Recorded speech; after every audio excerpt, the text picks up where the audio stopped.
Hi guys, my name is Randy Goodwin, which you probably already know since you found this. This is my first video, and today I wanted to show you something I got in the mail today, which is really cool. This is a blown up framed copy of my book cover.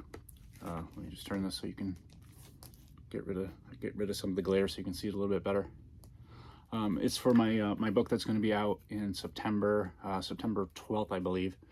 It's called The Witchfinder Serpent. And this crow right here is a character in the book named Corbin, who's a familiar to one of the witches that's in the book. The Witchfinder's Serpent. This cover was done by Mimi Bark, who is an exceptional cover artist. She did this cover also, The Daughters of Foxcote Manor. And if you'll go to her website, mimibark.com, you can see all the other covers that she did. She's got a lot of really nice, cool covers. I'm really excited to have her do mine.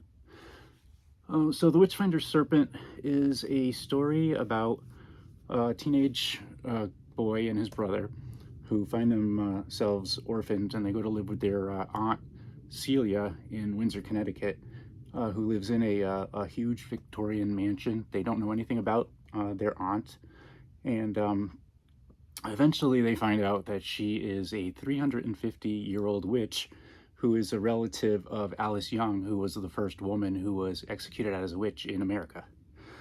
It takes place in Windsor, which is my hometown, and it just so happens that that character is real, Alice Young. She was actually the first person who was executed in America as a witch.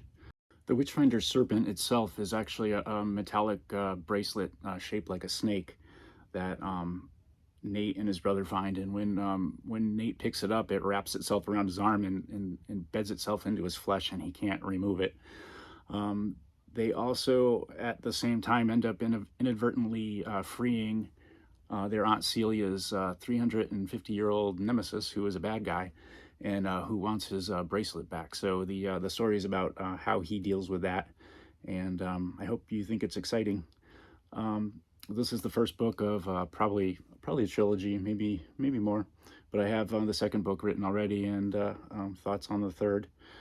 In addition to this being based on the Alice Young story and those actual historical events here in Windsor, it's also based on the British Witchfinder, Matthew Hopkins, who he was alive in the 1640s, and he proclaimed himself Witchfinder General, and went around England at the time, which was in the midst of a civil war, so there's a lot of confusion and unrest, and he proclaimed himself to be the official Witchfinder of the government, and was the person responsible for hundreds of deaths of innocent people, claiming them to be witches, and he was able to extract confessions from them by various unethical means.